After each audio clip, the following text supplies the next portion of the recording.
একটা কথা বলেছিলেন, সরকার চাইলে যদি না চায় তাহলে কখনো দাঙ্গা বা কোনো গন্ডগোল হয় না। তার মানে এখন এই জিনিসগুলো হচ্ছে মানে সরকার চাইছে। সরকারি স্কুলগুলোর টিচার নেই, ধর্মের নামে মানুষকে ভাগাভাগি করে দেওয়ার চেষ্টা করা হচ্ছে, যেটা ভারতবর্ষে কোনোদিন ছিল না। বিজেপি যেভাবে প্রচার চালাচ্ছে বা বলবার চেষ্টা করছে তারাই হচ্ছে বিকল্প। তাহলে স্বাধীনতা আন্দোলনে তো বিজেপি ছিল না, তো আপনি প্রতিবাদ করলেই আপনি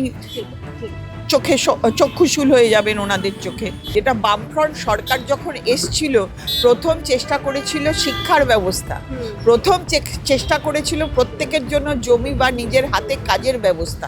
সেই জায়গাটা পুরোপুরি বন্ধ করে একেবারে এখন হচ্ছে অনুদানের রাজনীতি করে দেওয়া হয়েছে। এই মুহূর্তে আমি যেখানে দাঁড়িয়ে রয়েছি সেটা মানিকতলা বিধানসভা অন্তর্গত একটি জায়গা। এই এলাকার তৃণমূল অর্থাৎ শাসক দল সাধন পাণ্ডের মেয়ে শ্রেয়া পাণ্ডেকে এখানকার প্রার্থী করেছে এবং শ্রেয়া পাণ্ডে তার জয়ের ব্যাপারে একেবারে 100% নিশ্চিত বলেই প্রচার করছেন। সে কথাও আমি আমাদের চ্যানেলের মাধ্যমে আপনাদের শুনিয়েছি। অন্যদিকে বিজেপির প্রার্থী তাপস রায় তিনিও একই কথা বলছেন।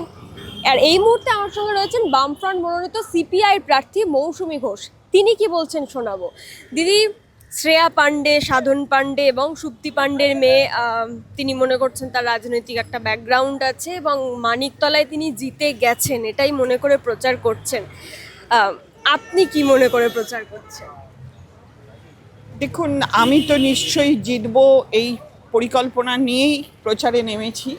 কেননা আমার পরিকল্পনাটা জিতে শুধু মানে আমি জিতবো আর কোনো কাজ করব না এই পরিকল্পনা। আমার পরিকল্পনা হচ্ছে জিতবো এই কারণে মানুষের কাছে যে প্রতিশ্রুতি আমাদের বামফ্রন্টের ইশতেহারে যেটা বেরিয়েছে, যা বেরিয়েছে আমরা প্রতিশ্রুতি দিয়েছি, আমরা সেই প্রতিশ্রুতিগুলো পালন করব মানুষের পাশে থেকে কাজ করে। যেটা 2011 সাল থেকে অনেক প্রতিশ্রুতি প্রত্যেক নির্বাচনের সময় দেওয়া হয়েছে, আর নির্বাচনের আগে অনেক স্বপ্ন দেখানো হয়েছে যে যাতে মানুষকে ভুল বোঝানো হয়েছে। আমি মানুষকে কোনো ভুল বোঝাতে যাই না।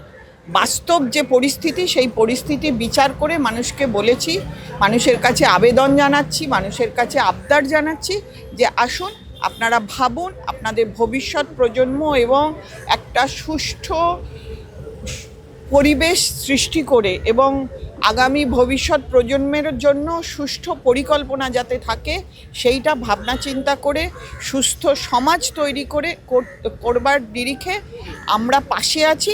আপনাদের যদি মনে হয় আপনারা আমাদের সাথে থেকে এইবারে বামফ্রন্টকে নির্বাচিত করবেন, যাতে আপনাদের এলাকার যে উন্নয়নগুলো হয়নি, এলাকার উন্নয়ন সাথে সাথে পশ্চিমবঙ্গের উন্নয়ন, যে অবস্থা দেখতেই পাচ্ছেন, চাকরি নেই, বাকরি নেই, ধর্মের নামে মানুষকে ভাগাভাগি করে দেওয়ার চেষ্টা করা হচ্ছে, যেটা ভারতবর্ষে কোনোদিন ছিল না। সব ধর্মের সমন্বয় হচ্ছে ভারতবর্ষ, এটাই ভারতবর্ষের ঐতিহ্য। সেইটাকে ভেঙে খান খান করে সবাই ধর্ম নিয়ে মনের মধ্যে সুড়সুড়ি দিয়ে মানুষের মধ্যে বিভেদ সৃষ্টি করার চেষ্টা করছে, গরিব ধনী এর বিভেদ সৃষ্টি করার চেষ্টা করছে। এই জায়গায় দাঁড়িয়েই আমাদের প্রতিবাদ।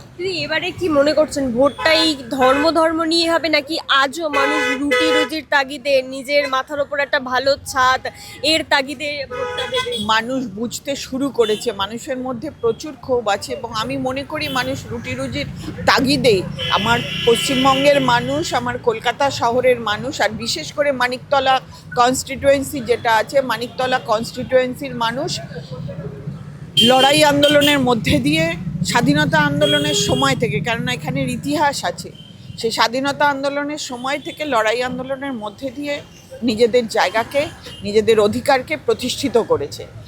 আজও আশা রাখবো মানুষ সেই অধিকারের লড়াইয়ের জন্য, তার নিজের লড়াইয়ের জন্য এইবারের ভোটটা ভেবেচিন্তে দেবে এবং আমাদের জয়যুক্ত করে আগামী দিনকে সুনিশ্চিন্ত জিনিস মানে পরিবেশ তৈরি করতে সহযোগিতা করবে এবং তাদের আগামী ভবিষ্যতের আগামী ভবিষ্যৎ যারা আছে তাদের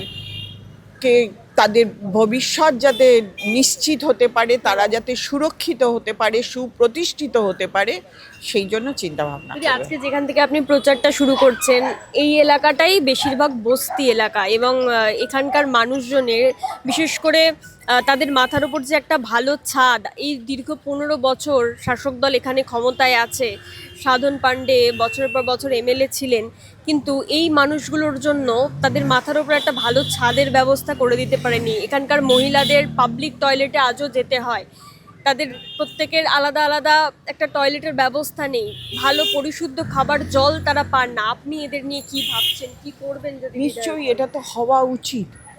এলাকার মানুষ যে যে এখানকার জনপ্রতিনিধি হবে তার দায়িত্ব বর্তায়, সেখানে কিন্তু কোনো ভেদাভেদ দেখা উচিত না। যেখানে যেটা প্রয়োজন তার, এবং মানুষের বেঁচে থাকার জন্য মিনিমাম তার মাথার ছাদ, খাবার জল এবং সুস্থ পরিবেশ, যেখানে টয়লেট থাকবে, জায়গাটা পরিষ্কার পরিচ্ছন্ন থাকবে, রেগুলার যাতে কনজারভেন্সির কাজ ঠিক মতো হয়, কর্পোরেশন থেকে পরিষেবাগুলো যেগুলো ওদের পাওয়া উচিত মানুষের, সেগুলো যাতে পায়, সেগুলো হওয়া উচিত। সেটা যদি এতদিন না হয়ে থাকে সেটা সত্যিই দুঃখের।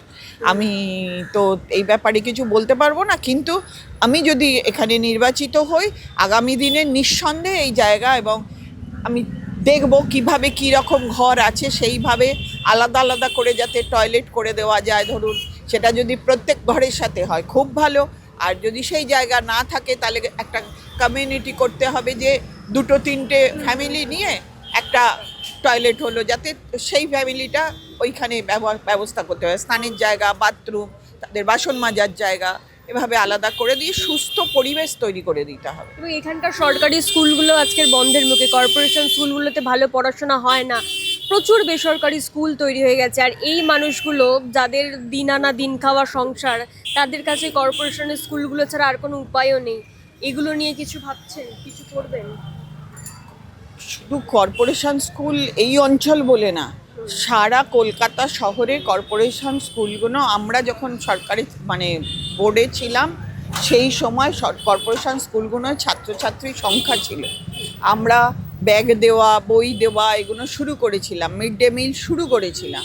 কিন্তু এখন মিড ডে মিলটা চলছে, স্কুলের ছাত্রছাত্রীর সংখ্যা যেখানে রেজিস্টারে হয়তো আছে 50, কিন্তু আদৌ আসে হয়তো 2 জন, কিন্তু আসেই না, টাকার অপব্যবহার হচ্ছে, সেটার কোনো হিসেব নিকাশ নেই। এগুলো আমাদের প্রত্যেক দিন প্রতিনিয়ত আমাদের রাখতে হতো, হিসাব রাখতে হতো, দিতে হতো, মাস্টারমশাইরা আসতেন। স্কুলের টিচার নেই, সরকারি স্কুলগুলোর টিচার নেই, আর শিক্ষক যারা পরীক্ষা দিয়ে পাশ করেছে তারা তো রাস্তায় বসে আছেন, এখনো পর্যন্ত তাদের চাকরির কোনো সুরাহা হলো না। আর যারা কাটমানি দিল, এখন তো কাটমানির সরকার চলছে, ঘুষের সরকার চলছে, কাটমানি দিল তারা পড়াচ্ছে, তারা যোগ বিয়োগ করতে পারে না, এই তো চলছে। এর বিরুদ্ধে নিঃসন্দেহে আমরা যদি আসি, এর বিরুদ্ধে সুস্থভাবে যাতে শিক্ষা ব্যবস্থা ভালো হয়, সেই জন্য ছেলেমেয়েরা যাতে শিক্ষাটাকে নিতে পারে, কেননা শিক্ষাই হচ্ছে তার আগামী দিনে তার জগতের আলো দেখবার জায়গা। যেটা বামফ্রন্ট সরকার যখন এসছিল, প্রথম চেষ্টা করেছিল শিক্ষার ব্যবস্থা, প্রথম চেষ্টা করেছিল প্রত্যেকের জন্য জমি বা নিজের হাতে কাজের ব্যবস্থা, সেই জায়গাটা পুরোপুরি বন্ধ করে একেবারে এখন হচ্ছে অনুদানের রাজনীতি করে দেওয়া হয়েছে, যে তুমি আমার কাছে হাত পেতে থাকো ভাই, আমি তোমায় যা দিচ্ছি, যেটা ছিটেফোঁটা দিচ্ছি তাই নিয়ে তুমি সুখী থাকো, কাজ চেও না, হলো না, আছো, তোমাদের যেটুকুনি কি বলবো, উচ্ছন্নে যাওয়ার জন্য যা প্রয়োজন সেগুলোর ব্যবস্থা আমরা করে দেবো, তোমরা ওইভাবেই থাকো। সমাজটাকে একেবারে উচ্ছন্নে পাঠিয়ে দেওয়া হয়েছে, সেটা আমরা কোনোদিনই চাইনি। আমরা সুষ্ঠু সুন্দর সমাজ চেয়েছিলাম, আজও চাই। যদি আসি তাহলে তো নিশ্চয়ই মানুষ, বিশ্বাস রাখি মানুষ এটা বুঝবে, ভাববে, আগামী দিনে সেই সুস্থ সুন্দর সমাজ আমরা করে দেবো। দিদি, আপনার প্রতিদ্বন্দ্বী শাসক দলে যিনি দাঁড়িয়েছেন, প্রার্থী হয়েছেন শ্রেয়া পাণ্ডে, তাকে যখন বামেদের প্রার্থী নিয়ে প্রশ্ন করেছিলাম, তিনি বলেছিলেন যে সিপিআই প্রার্থী যিনি দাঁড়িয়েছেন আপনার নাম করেই বলছিলেন যে তিনি নিজে ভোটে হলে লড়ুন, কিন্তু ভোট কাটার বিজেপির হয়ে ভোটে প্রচারটা করবেন না, বিজেপির ভোটটা কেটে বিজেপিতে দেওয়ার জন্য প্রচারটা করবেন, সেভাবে যাতে কাজ না করে। প্রশ্নই উঠছে না, আমরা বামপন্থী রাজনীতি করি, বিজেপি একটা হচ্ছে ধর্ম নিয়ে বিভেদ সৃষ্টি করার দল, এবং মানুষ বুঝছে কিনা আমি জানি না। বিজেপি এখন অনেকেরই বিজেপি যেভাবে প্রচার চালাচ্ছে বা বলবার চেষ্টা করছে তারাই হচ্ছে বিকল্প। তাহলে স্বাধীনতা আন্দোলনে তো বিজেপি ছিল না, বিজেপির কোনো ভূমিকা ছিল না, বামপন্থীদের ভূমিকা ছিল। পরবর্তীকালে বিজেপি কোনো মানুষকে সুষ্ঠু পরিবেশ দেওয়ার জন্য করেছে? ধর্মের নামে ভাগাভাগি করেছে। আজকে দেখুন পশ্চিমবঙ্গের বুকে যে তৃণমূল সরকার রয়েছে, সেই তৃণমূল সরকারের মন্ত্রীরা জেলে গেছেন, তারপরে ফিরে এসে আবার ভোটে প্রতিদ্বন্দ্বিতা করছে। এটা কিন্তু পশ্চিমবঙ্গের ইতিহাসে কোনোদিনই ছিল না। গৌরবোজ্জ্বল পশ্চিমবঙ্গের ইতিহাস, সেটাকে যেভাবে কালিমালিপ্ত করা হচ্ছে এবং তারা এইভাবে ঘুরে বেড়াতে পারছে, সেটা শুধু পশ্চিমবঙ্গ সরকারেরকে বললে হবে না। এখানে বিজেপিরও যদি মাথায় হাত থাকে, মানে কেন্দ্রীয় সরকারের যদি মাথায় হাত না থাকতো, তাহলে এত সহজে আজকে যে রাজ্য সরকার, সে কলার উঁচু করে গলা উঁচু করে এইভাবে চোরেদের সাপোর্ট দিয়ে ঘুরে বেড়াতে পারতো না। আর ওনার তো এখন ভাষারও ঠিক নেই, মানে মানুষকে মানুষ বলেই গণ্য করেন না। যে যা পাচ্ছেন যাকে তাকে বলছেন, কি বলছেন কি না বলছেন, একজন বাঙালি, একজন মহিলা মুখ্যমন্ত্রী, তার ভাষা, তার পাশাপাশি তিনি মহিলাদের সম্পর্কে তার যা মানে চিন্তাভাবনা, তার যা বক্তব্য, টাকা দিয়ে মহিলাদের উনি ভ্যালুয়েশন দিচ্ছেন, যেভাবে রেপ করা হচ্ছে, খুন করা হচ্ছে, মানে আওয়াজ তুললেই এটা তো আপনি প্রতিবাদ করলেই আপনি চক্ষুশূল হয়ে যাবেন ওনাদের চোখে। সেটা তৃণমূল সরকারেরই হোক আর কেন্দ্রীয় সরকারেরই হোক। তো হয়ে গেলে তাকে যেভাবে, সেটা তো দেখতেই পেলেন আরজি করে কী অবস্থা, মেয়েটিকে কিভাবে মেরে ফেলা হলো। এটা তো একদম পরিকল্পিত খুন, এবং পরিকল্পিত খুনের পর তো যা চলছে, ওই উই ওয়ান্ট জাস্টিস, আমরা আওয়াজ তুলেছি, সারা পৃথিবীব্যাপী আওয়াজ উঠেছে, কিন্তু আমরা এখনো জাস্টিস পাচ্ছি না। শুধু মানে এর ক্ষেত্রে নয়, মানে তিলোত্তমার ক্ষেত্রে নয়, সব দিক থেকে, শিক্ষা বলুন, চাকরি বলুন, হাজার হাজার শূন্যপদ খালি, কিন্তু চাকরি নেই। কন্ট্রাকচুয়ালে আপনার পার্টি ওয়ার্কার বা আপনাকে যারা তোষামত করে, তাদের ওই রকম কন্ট্রাকচুয়াল হিসেবে চাকরি দেওয়া আছে, তাছাড়া কোনো চাকরি নেই। আপনার এই বিধানসভার একাধিক ওয়ার্ডে রাস্তাঘাট খারাপ রয়েছে, খারাপ। আর এটা নিয়ে যখন আমি শাসক দলের প্রার্থী শ্রেয়া পাণ্ডেকে প্রশ্ন করেছিলাম, উনি বললেন যে পরেশ পাল এখন অসুস্থ, পরেশ পাল সুস্থ হলে উনি বিধায়ক হয়ে এলে কাজ হবে। পরেশ পাল বিধায়ক হয়ে আসার তো পরের ব্যাপার, উনি তো বিধায়ক দাঁড়ানইনি না, পরেশ পাল কাউন্সিলর, উনি এখন অসুস্থ, তাই উনি তার সাথে কর্পোরেশনের পরিষেবা দেওয়ার কি হচ্ছে? আমিও তো 15 বছর কাউন্সিলর ছিলাম, বড় চেয়ারম্যান ছিলাম।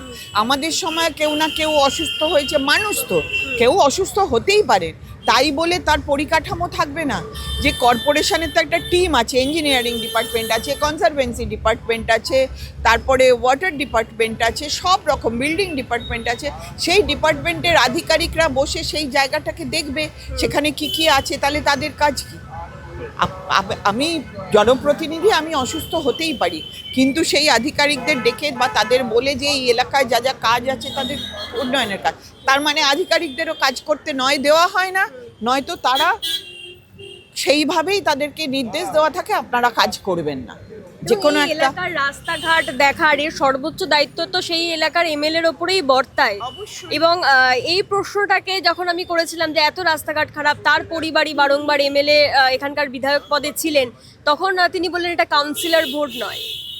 আরে ভোটের সাথে কি সম্পর্ক? কাউন্সিলর ভোটটা হচ্ছে সবার আগে প্রত্যেক দিন মানুষের সাথে যোগাযোগের জায়গা।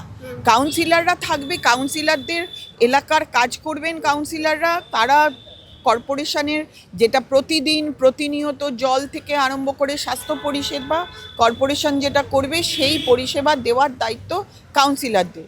এবং সেখানে যদি কোনো প্রবলেম হয়, এমএলএ তাদেরকে বলবেন, সে যে দলেরই এমএলএ থাকুন, তারা বলবেন। কারণ আমরাও কাজ করে এসেছি, বিরোধী এমএলএদের সাথেও কাজ করেছি, কারণ আমি যে অঞ্চলে ছিলাম তখন পরেশ পাল বিধায়ক ছিলেন, সেই সময় আমি কাউন্সিলর ছিলাম, বড় চেয়ারম্যান ছিলাম, আমিও কাজ করেছি। কিন্তু ওনারা যখন, উনিও তো ভোটে লড়েছেন, কিন্তু এলাকার কাজের ক্ষেত্রে কি কোনো অসুবিধা, উনি কি বলবেন আমি জানি না, কিন্তু আমি এলাকার মানুষের জন্য যে যা যা প্রয়োজন ডিপার্টমেন্টের সমস্ত অফিসারদের নিয়ে সেই জায়গাগুলো দেখেছি। এবং ডিপার্টমেন্টের অফিসাররা পরেশ পালের সাথেও মিট করেছেন, তার যদি কোনো ডিমান্ড থেকে থাকে, সেটা যদি মানুষের জন্য প্রয়োজন হয়ে থাকে, আমরা সেই জায়গাটা নিঃসন্দেহে ক্যাটার করেছি, কোনো অসুবিধা হয়। তাপস রায় নাকি শ্রেয়া পাণ্ডে, কাকে হারানোটা বেশি কঠিন হবে?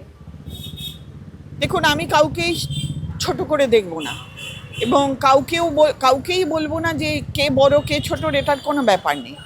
হারানো কঠিন ভালোর কঠিন সহজের মধ্যে আমি যাচ্ছি না। আমি মানুষের উপর আস্থা রাখি, মানুষের উপর বিশ্বাস রাখি।